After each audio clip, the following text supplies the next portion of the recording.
Junk food alert. It's not just your health, it's your mind. Are you aware that the snacks you reach for might be influencing more than just your waistline? In this eye-opening video, we're delving into the surprising impact of ultra-processed foods on your mental health. Diets saturated with these highly processed options have been associated with elevated rates of morbidity and mortality, contributing to a heightened susceptibility to conditions such as metabolic syndrome, obesity, and depression. Despite their ability to satisfy our cravings for sweetness, fat, and salt, emerging research suggests that staples like soda, candy, energy bars, fruit-flavored yogurt, frozen pizza, and ready-to-eat meals might be particularly detrimental to the brain, impacting both mood and cognition. Studies reveal that diets high in ultra-processed foods correlate with a 44% greater risk of depression and a 48% higher risk of anxiety, as outlined in a meta-analysis featured in the journal Nutrients. The risk escalates even with the consumption of just 33% of calories from ultra-processed food, according to one study. A separate investigation in Brazil, involving 10,175 individuals, found that ingesting only 20% of calories from these foods was associated with a 28% faster rate of cognitive decline compared to those with a less processed diet. Perhaps even more concerning, a study tracking 500,000 people in England, Scotland, and Wales revealed that for every 10% increase in ultra-processed food intake, the risk of dementia surged by 25%. Addressing this issue, lead researcher Melissa M. Lane highlighted in an email, "While the exact cause and effect relationship is still unknown, the strongest observational evidence from prospective studies leans towards the idea that eating high amounts of ultra-processed foods increases the risk of depression onset in the future." Melissa M. Lane is a postdoctoral research fellow at Deakin University's School of Medicine in Geelong, Australia. While it's common knowledge that excessive intake of salt, sugar, and saturated fat is linked to chronic inflammation, high blood pressure, heart disease, and type 2 diabetes, what many might overlook is their impact on the brain, raising the risk of vascular dementia due to decreased blood flow. Additionally, additives such as certain artificial sweeteners and monosodium glutamate can interfere with the production and release of brain chemicals like dopamine, norepinephrine, and serotonin, adversely affecting mental and emotional well-being. Beyond these health concerns, there's another troubling aspect. Ultra-processed foods may be addictive. Ashley Gearhart, a professor of psychology at the University of Michigan, Ann Arbor, draws a striking comparison. Ultra-processed foods have more in common with a cigarette than foods by Mother Nature. This addictive quality isn't by chance. Cindy Leung, an assistant professor of public health nutrition at Harvard T.H. Chan School of Public Health in Boston, notes, "Multi-billion-dollar companies create these foods to hook us, so our agency around food is low. I see this as a food sovereignty issue. While humans have evolved to respond to foods that are sweet, fatty, and calorie-dense for survival, the unnatural combination of high sugar and fat, along with added salt, artificial flavorings, and bright colors in ultra-processed foods, can lead our brains to lose control over these enticing, yet potentially harmful choices." The spectrum of food processing. Not all processed foods are created equal. There's a stark distinction between processed and ultra-processed items, and it's the latter that's associated with adverse health effects. So, what sets them apart? In broad terms, ultra-processed foods incorporate ingredients not typically found in a home kitchen. For a more precise understanding, we turn to the NOVA classification system. Unprocessed or minimally processed foods, such as fresh or frozen fruits, vegetables, seafood, meats, flour, and pasta, typically boast ingredient lists with just one main item. Processed ingredients like vegetable oils, sugar, and cornstarch are directly extracted from unprocessed foods. Processed foods, including preservative-free bakery bread, certain cheeses, and salt and water canned tuna, beans, or vegetables, feature concise ingredient lists with recognizable terms, with salt often serving as the primary preservative. On the flip side, Ultra-processed foods encompass items like soda, candy, cookies, cake, energy bars, fruit-flavored yogurt, meal replacement bars and shakes, hot dogs, various packaged breads, cereals, and frozen meals. These items tend to be high in fat, sugar, and/or sodium, and are frequently augmented with flavorings, dyes, artificial sweeteners, and/or other additives. The ingredient lists for ultra-processed foods can be extensive, exemplified by the Nutri-Grain soft-baked strawberry breakfast bar, which boasts a list of 48 items. Understanding this distinction is crucial for making informed choices about the foods we consume. The influence of ultra-processed foods on brain function.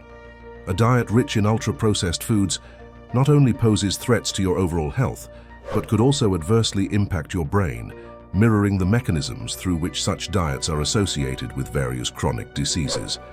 Often loaded with calories, exemplified by the 1,603-calorie Burger King Texas Double Whopper, these diets can lead to obesity, a condition intricately linked to depression.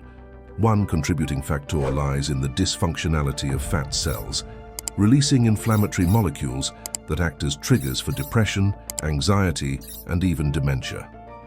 According to Melissa M. Lane, postdoctoral research fellow at Deakin University's School of Medicine, these ultra-processed foods are designed for easy and excessive consumption.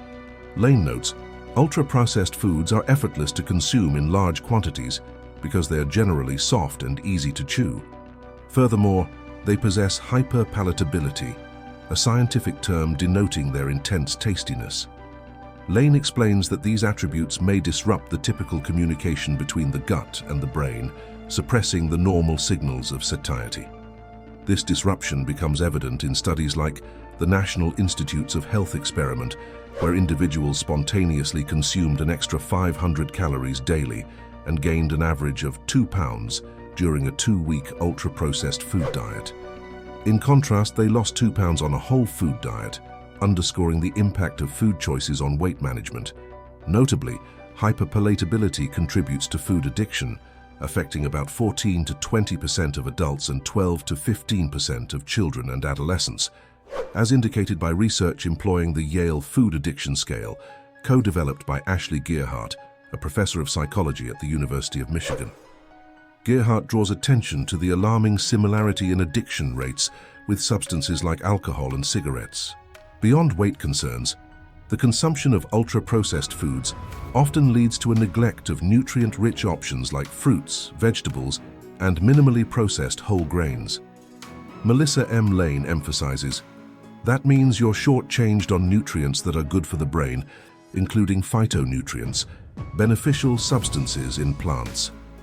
With approximately 8,000 varieties of polyphenols possessing antioxidant and anti-inflammatory properties, early studies suggest that diets deficient in these compounds are associated with an increased risk of depression.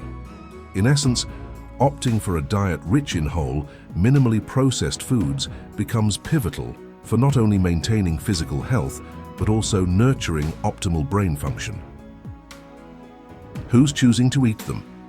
The dietary landscape in the United States is alarmingly dominated by ultra-processed foods, with adults deriving approximately 57% of their daily calories from these sources.